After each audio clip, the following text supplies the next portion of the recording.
Okay, so what I'm going to do tonight is go over an example using Matlab, which is a mathematical tool. I think it's a tool that stands for Matrix Laboratory. But suppose, for example, we wanted to solve the question of what is the area under a curve, and we'll use a simple curve, y equals x over 2, between the region of 5 and 10. So we're trying to figure out what is the area of this section. Okay, so if we know calculus, we can do the following.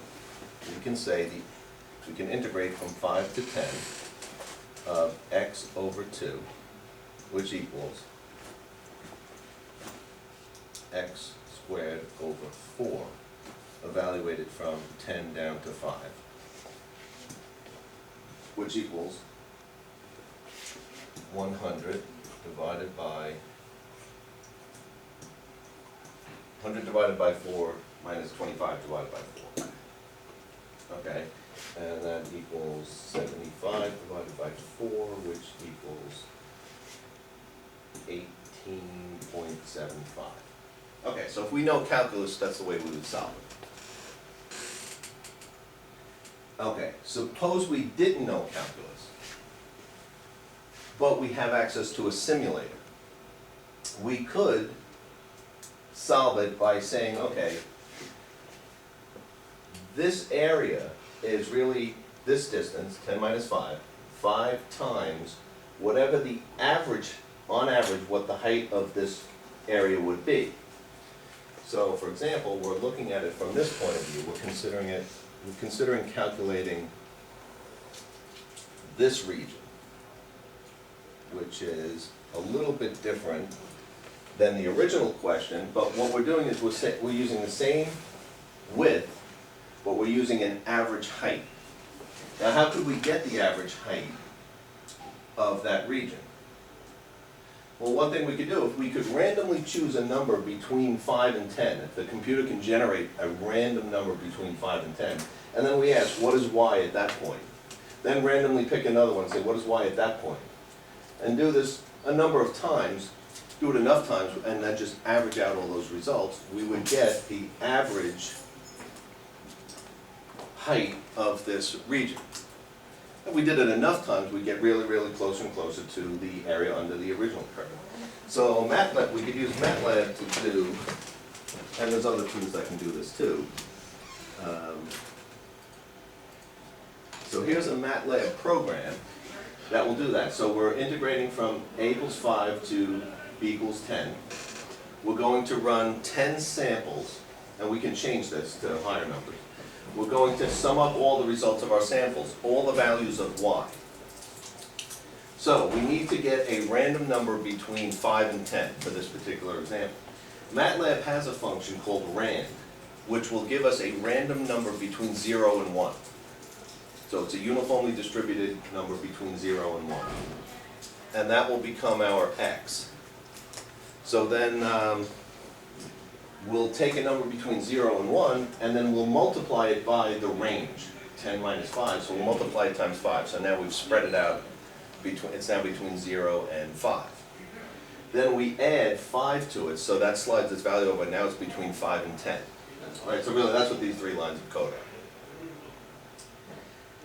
are. Once we have calculated our x, now x at this point is equal to a number randomly picked between 5 and 10. Which is what we really want. We want to pick a random number between 5 and 10. And here's our function, y equals x divided by 2. Now we'll figure out for a random x, we now get the corresponding y. And we add that to our sample sum. So we'll do this, like we say, we'll do this 10 times. We'll take an average, and that's going to be what we're going to consider the average height of our region. Then we say the sample average is all the sample sum divided by n.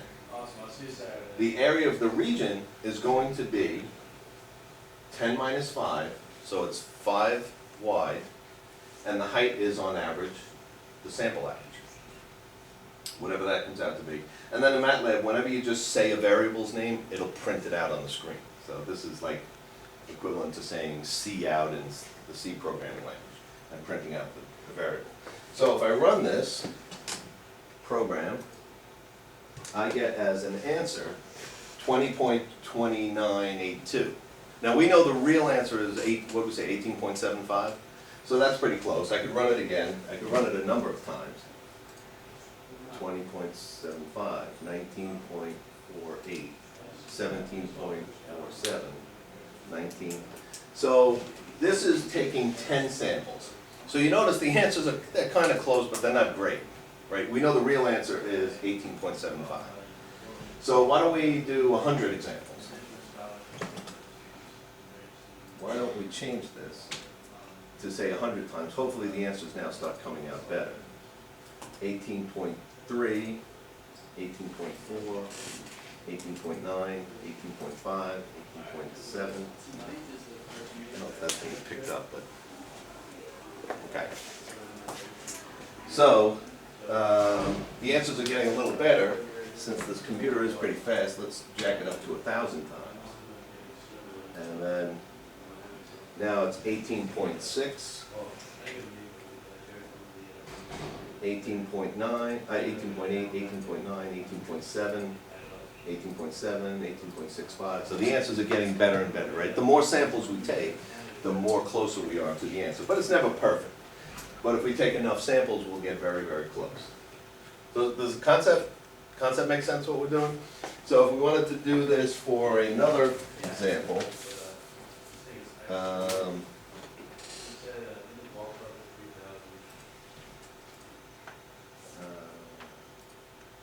let's say we wanted to do another one.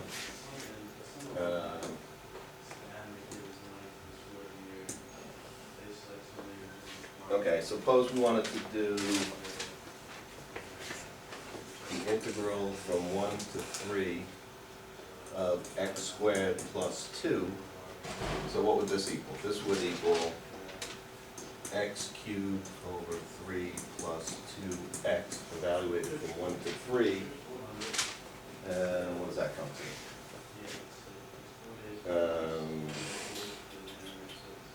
This would equal 27 over 3, so this would be 27 over 3 plus 6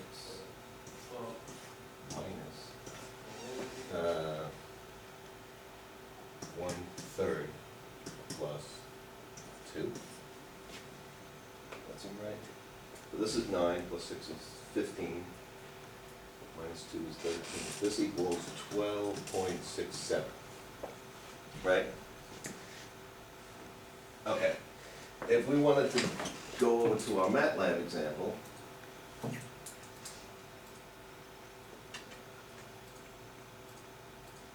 what would we change? We're integrating from 1 to 3. We'll do it 1,000 times. Randomly generated number, we're going to, that stays the same, this stays the same, the function is now changed. So this should be, what was our function? X squared plus 2. So it'll be x squared plus 2. Okay, everything else seems the same? Add the results to the sum. When we're done, take the sum divided to get an average. Everything else should be the same. Okay. So that's right. So what do we say? The answer was going to, the answer 12.67. okay. 12.67 is the real answer.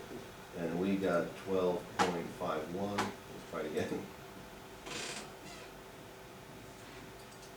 12.9, 12.7. 12.3. Wow. See, now this one, and it's probably because there's an exponent involved. The sample you choose is going to really skew to a different answer. So we really probably want to do enough, 10 times as many. Maybe what we can do is 10,000 samples. Oh yeah, that's almost perfect, right? And then try it again, almost perfect again. 63, it's a little off now, 62, 63, 6.68, but it's getting much, much closer, right? Okay. So, all right, so we get the idea as far as that's concerned. And then Matlab also can allow you to draw graphs of points. So, let me bring up a random walk. Okay, so let's see, where's random walk? Okay, so this is a really simple code here. What's happening here is I'm saying that I'm making the probability that we go up one and down one a half. I'm going to make 50 samples, and I'm going to do this one time. I could do this many times, but I want to do one because I'll be able to write one on top of the other. This is just some Matlab stuff. You could get a manual or look on Google for this, but this is, I'm making a vector called y. I'm saying the first field is 0, and then all fields after that I'm accumulating the sum of, I'm picking a random variable, and I'm doing between 0 and 1, and I'm doing n minus 1 of them. And I'm asking the question, is the random variable that I picked between 0 and 1, is it less than or equal to p? Meaning, is it less than a half or greater than a half? So half the time this is going to be true, and half the time this is going to be false. So if this is true, it evaluates to 1. If it's false, it evaluates to 0. Then I multiply that by 2. So now, if the randomly chosen variable is in the upper half, greater than a half, this will evaluate to 2. And if it's in the lower half, this will evaluate to 0. And then I subtract 1 from that. So no, it sounds a little goofy, but so it's either half the time it's going to be 2 minus 1, which is 1, and the other half of the time it's going to be 0 minus 1, which is negative 1. So really what I'm doing is I've created a thing that's going to half the time be positive 1 and half the time be negative 1. I know it looks a little goofy, but I think that's the easiest way in MATLAB to do that. So now I've created a vector of outputs. I'm accumulating the sum, so I'm taking my previous value and then adding either plus 1 or minus 1 to that value, and I'm making a vector of y values. And now I'm saying plot, I'm now going to make an x and a y graph. I'm going to plot between 0 and n minus 1 and the y vector. And then I can pick a color, so I'll pick a color and I'll make it red. I'm putting an R here. So if I now run this, it should generate a vector, which is a random walk, and then plot it for me. See if this works. Okay. So this is an example of the random walk that this computer is generating for us. Okay, so like I say, I started it at 0, and then I said all values, I went up to 50 values, so it goes from 0 to 50. And my next value, oh wow, this one didn't go too far. My next value is the current value plus or minus 1. So it went from 0, so the first thing it did went to minus 1. Then it went plus 1, then it was 3 positives, 1 negative, a positive. Looks like 1, 2, 3, 4 negatives, then 4 positives, 1 negative. Right? So it's just randomly generating a walk. I can now generate another one, and if I want, I can change the color. What this hold on thing is actually, just in case you're curious, it says don't generate a new graph, generate it on the one that's up at the moment. So I can change the color to, let's say, black, which is K, and generate another random walk. There's the second one.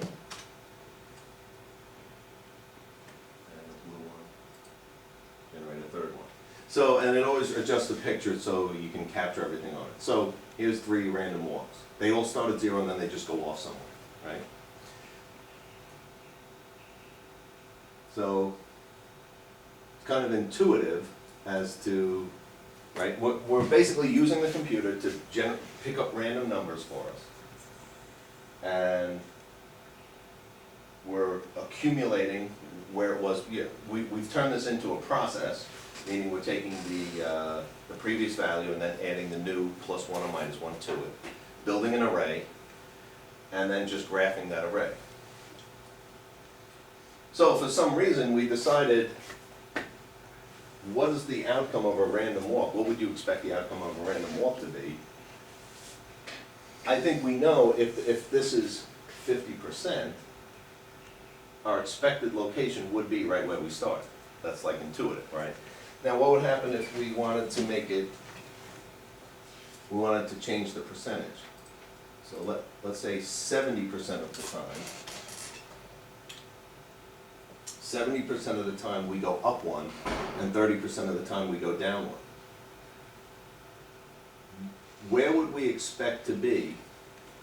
Let's solve this mathematically. Where would we expect to be at 50 units in the future, 50 time lengths in the future? So let's just say hypothetically, 70% of the time we go up one, and 30% of the time we go down one. If we were asking where do you expect to be 50 time units from now, where would you expect to be? This is now not a martingale, right? This is now angling upward, right? If it's 50%, then it's a martingale. That was like part of the test question. Where would we expect to be? So where do you expect to be 1 unit from now? Well, 70% of the time, you expect to be +1, and 30% of the time you expect to be -1, equals what? +0.4, right? +0.4. Every time we take a step, we expect on average to gain 0.4 units. Does that make sense? 70% of the time we go up 1 unit, 30% of the time we go down 1 unit. On average, we go up 0.4 of a unit.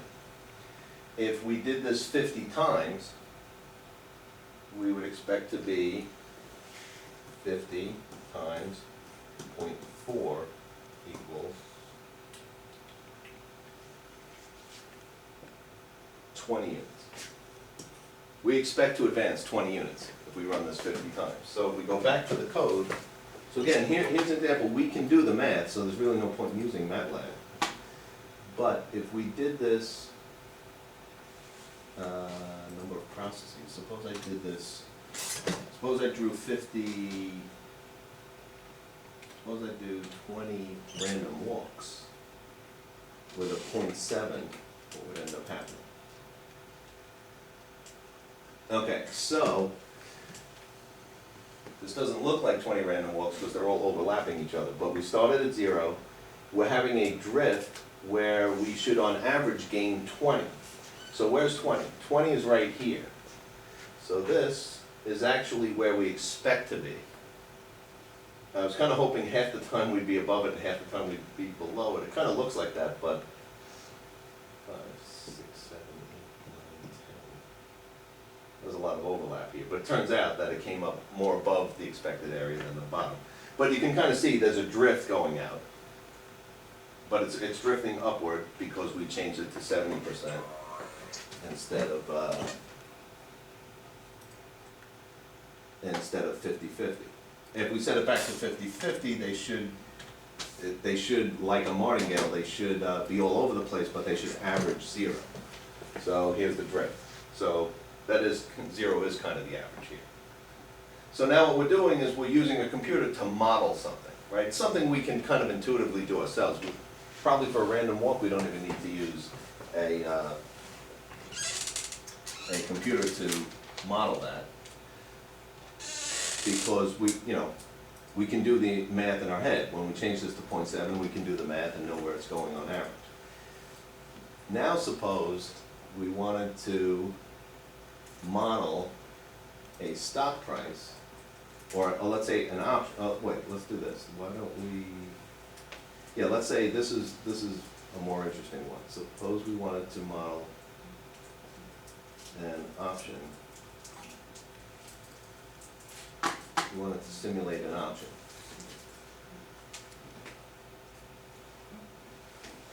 So suppose we had a stock, right? Let's say the stock goes something like this.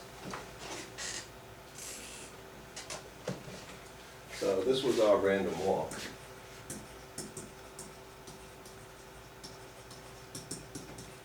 Okay, then if wanted to go to model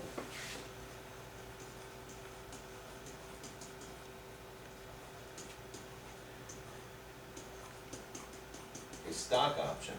So let's say IBM, it's currently, the stock price right now is $100. The strike price is $120. The expiration is 1 year from now. The current interest rate is 5%. What else is important? Oh, and like we said, intuitively, how volatile the stock is will make our option worth more. So volatility is some number, let's say like 2, a factor of 2, something along those lines. Our question is, we're trying to figure out what is the stock, what is the option worth today?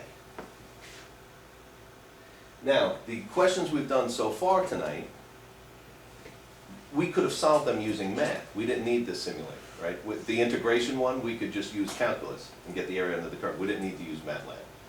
And that would give us the perfect answer, and Matlab gave us an answer that's very, very close, but not necessarily perfect. Is there any way to calculate what an option should be worth, what an option you're buying today is going to be worth a year from now? Is there any way, like with calculus, to get the perfect answer?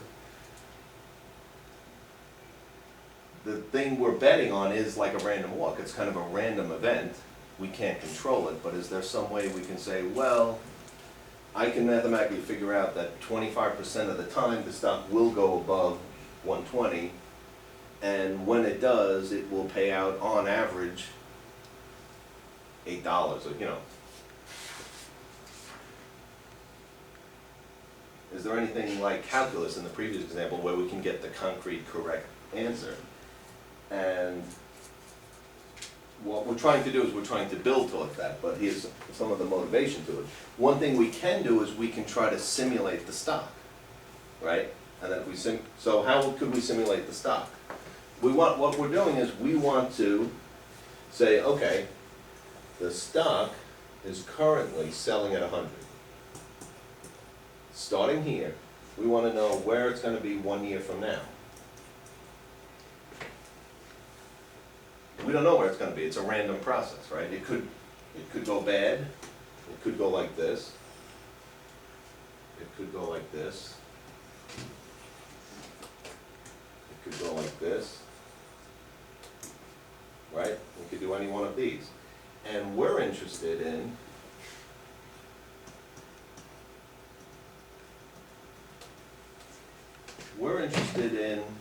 if it does go above 120, how much will it go above 120? Here, maybe it's $2 above 120. Here, it's $40 above 120. So what we'd like to do is say, of all and everything below here, we would get 0 money, right? The option only has value if it's above 120. If it's 119 or 42, doesn't matter. We get no money. We would like to know, what do we expect to get 1 year from today? So a certain percentage of the time, it's going to go above the line. A certain percentage of the time, it's going to be below the line. And when it goes above the line, they have different payouts. If it went above the line 20% of the time and below the line 80% of the time, and every time it goes above the line we gain $1, and every time it goes below we lose $1, it makes the math very easy.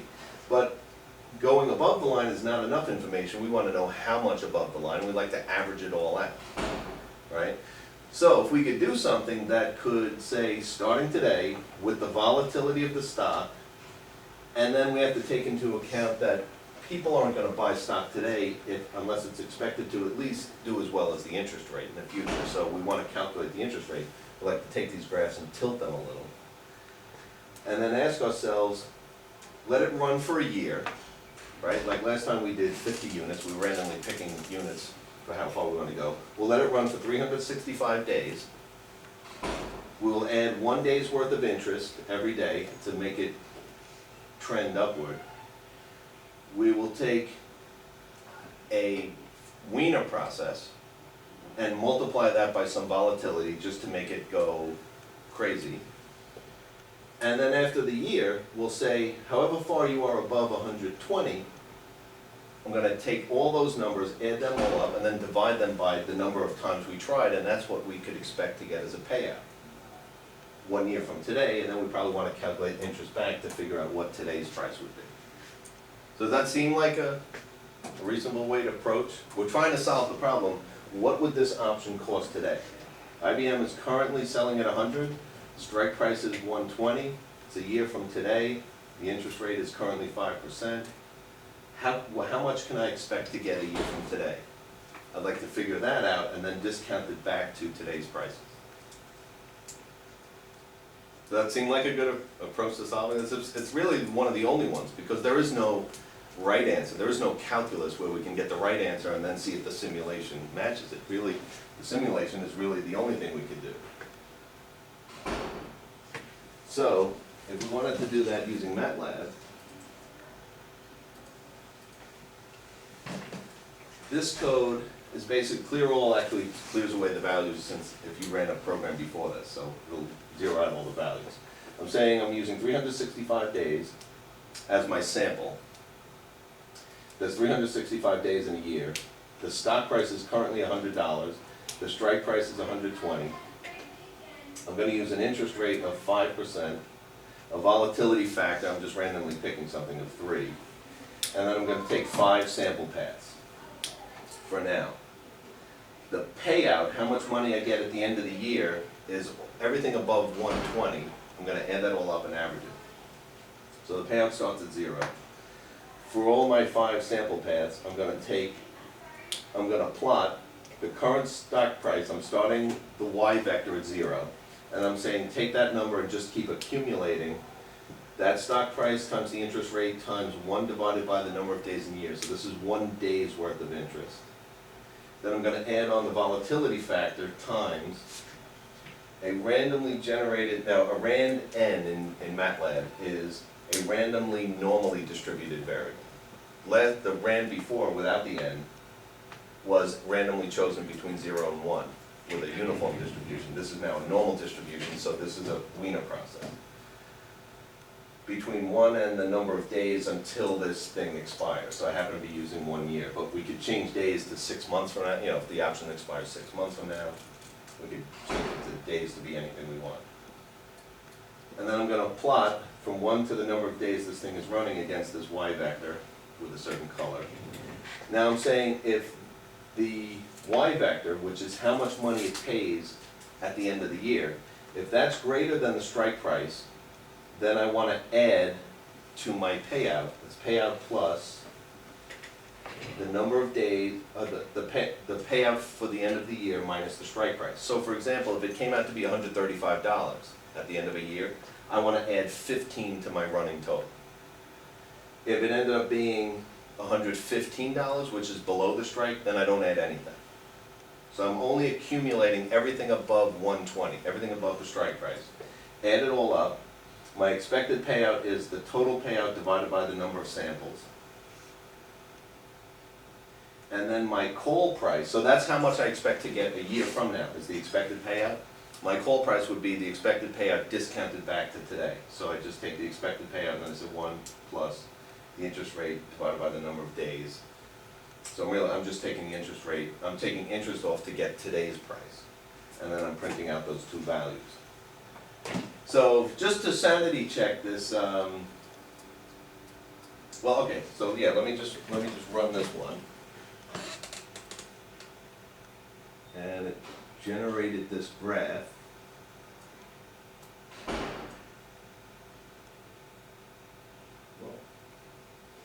So this is not going to be the greatest answer in the world because I started the stock price at 100, and then I ran 5 sample paths, and the stock could go as high as 250.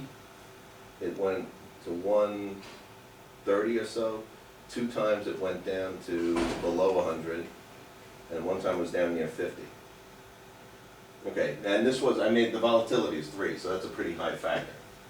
So 5 would not be a good number of paths to try. We'd want to do like 10,000, right? But I just wanted to show what it looks like on the graph. So, if, suppose we decided that we wanted the volatility to be 0, right? What would you expect the graphs to look like? So this is a little intuition being added. What would you expect the graphs to look like if I made the volatility 0? Smooth line.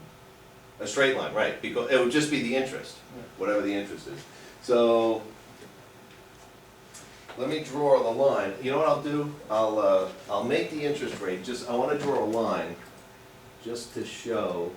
Almost like a regression line. Let me make it red. And I'm gonna do this. I'm going to make the interest rate 20% and the volatility to be 0. Meaning this stock, it's like putting money in the bank. It's not volatile. When you put money in the bank and they tell you you're gonna get 5%, you're getting 5%. It's not like there's good years and bad years. There's no volatility at all at the bank. So a volatility of 0 would be, we would get exactly the interest rate, so 20%. So what would you expect? Even if I ran this 10,000 times, every graph would be a line going up from 100 to 120, right? So if I run this now, yeah. So this is really 5 lines on top of each other, but we're starting at 100 and we're going up to, at the end of a year, 365 days, we were at exactly 120. This is if buying a stock that's not volatile at all and getting 20%. So what I wanted to show, this actually, the reason I chose 20% is because the strike price is 20% higher than the current price. So if the stock, as the year went on, was below this line, it looks like you're not gonna make any money. And if the stock at any point was above this line, you're in good shape, right, as far as buying this option. So I wanted this line on the board, and now suppose we added on top of this graph, now suppose we change it back to 5%. 5% interest, and we'll make the sample path, we'll do more, we'll say 10 sample paths. And let me change the color to black. And anything else interesting? You gotta change the volatility, so it's not. Oh yeah, otherwise we'll get another straight line, good. So let's make it a boring stock, let's make the volatility 1. So, oh, also here, I forgot to point out these results. The expected payout, we get, if this is what the stock did with no volatility, stock would hit at 120, we get everything above 120. So our expected payout is 0, and then if you took 0 and discounted it back to what should we pay today for this, would also be 0.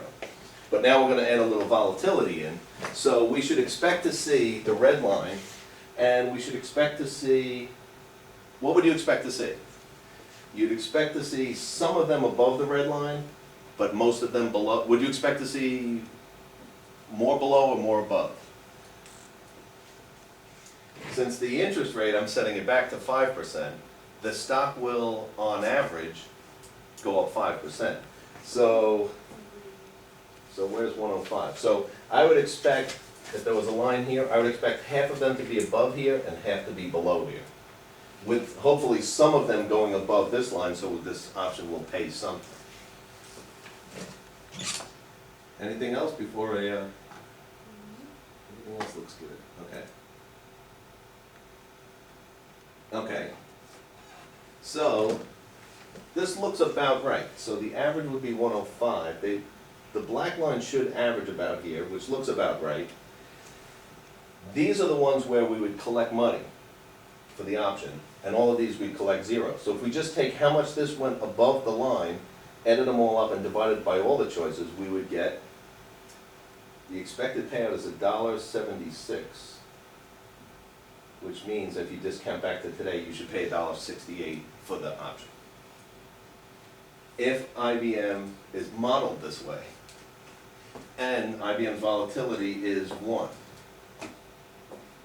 Now, if I change the volatility to 3, what would you expect to see? We're going to add more lines on top of this graph. I'll change the color too. But if I made it a much more volatile stock, what would you expect? And let me change the color to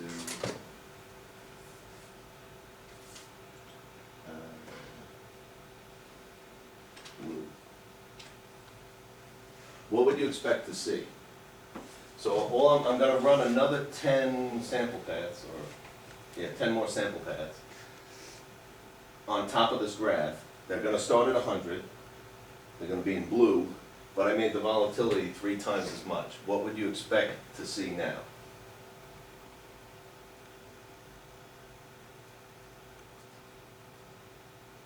Would you expect them to be like closer in, more fanned out?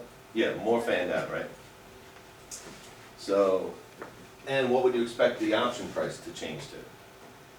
Would you expect a higher payout, lower payout, same payout?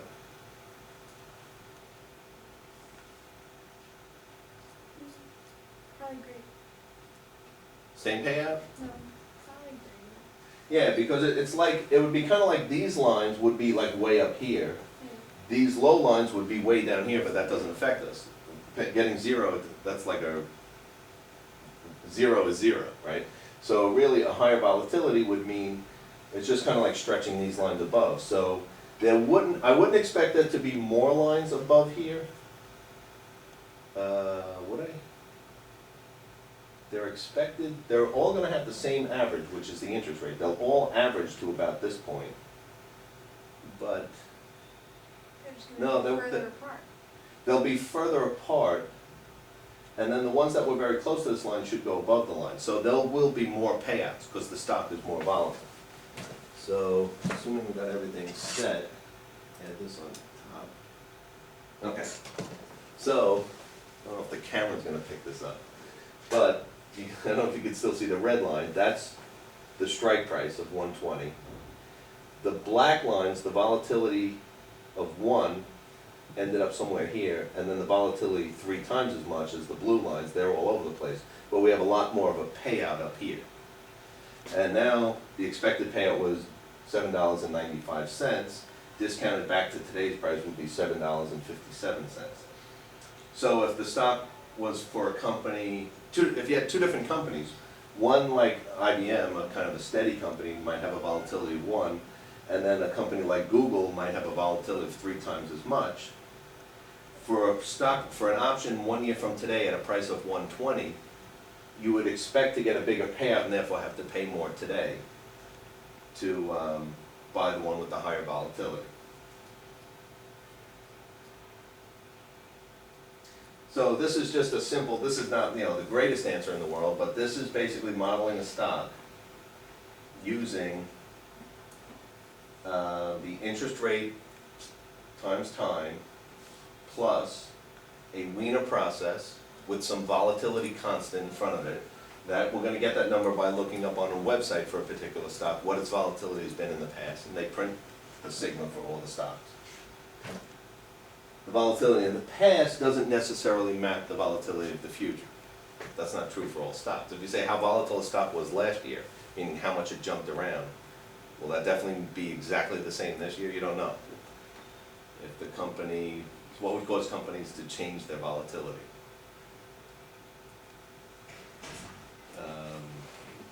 Something about what product they sell got, I don't know, a lot more shakier or something like that. Could cause the volatility to go up or down. But we're using past volatility to predict future volatility. The interest rates we kind of know.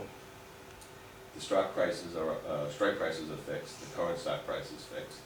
How far in the future we go is fixed. So it's kind of a good way to model a stock.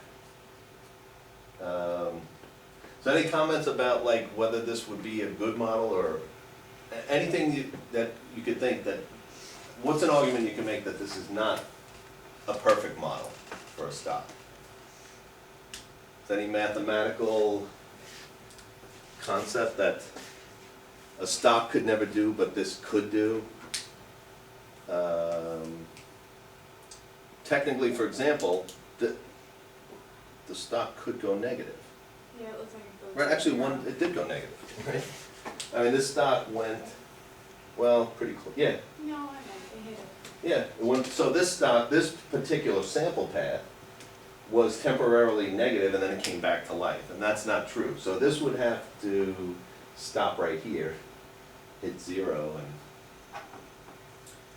So it's not necessarily a perfect way to model a stock. And then if you started buying combinations of stock, like for example, if you bought options on Coca-Cola and then also options on Pepsi, these are those two decisions you're treating independently, but those stocks might move up and down together. If one of them started going down, the other one might be going down for whatever the reason is, like there's a new tax on soda or something like that, both stocks will go down.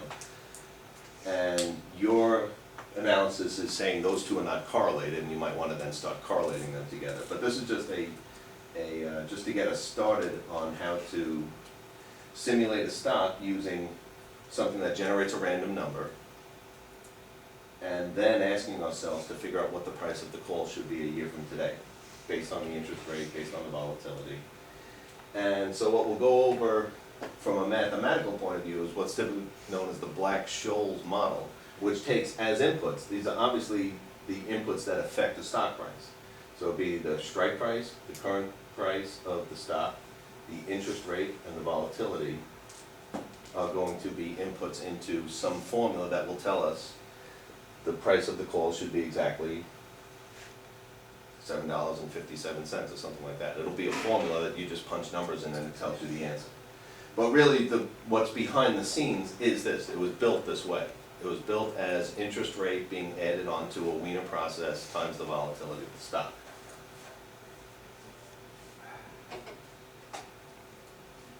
Okay. And I think I have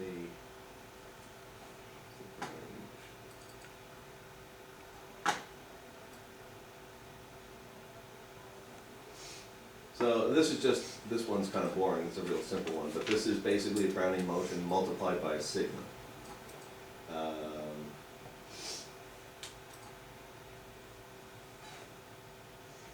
this one's really boring.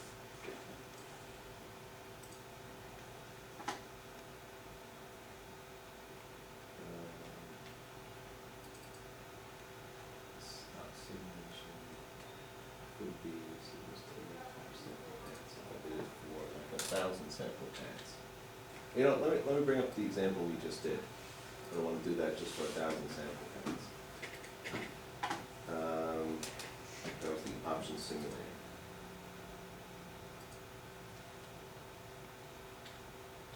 And I want to make the sigma smaller. I'll make the sigma 1 again. And I'll make the interest rate, just to illustrate a very high interest rate, 25%. If I do it 1,000 times, it's going to be a lot of ink on this chart. But, oh wow,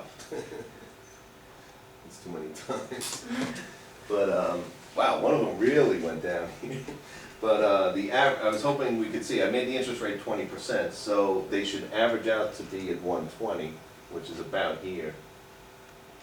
I don't know, just with my eyes, it looks about accurate. Okay, but anyway, so you get the idea. We can pretty much simulate anything in the world. We can simulate integrals, simulate anything, as long as we get the model right. So like, for example, when we talked about the integral, is that statement true, that the width of the area and the average height is exactly the same as the integral itself? Assuming that assumption's true, then our model is true. Run it 10,000 times and our answer should come out almost perfect. Not 100% perfect, but pretty close to perfect. And we can just run up the number of times we simulated to get the price. So we should be able to, using a simulator, get the best option price to within like a penny or half a penny. Wow, this looks like smoke or something like that. Okay.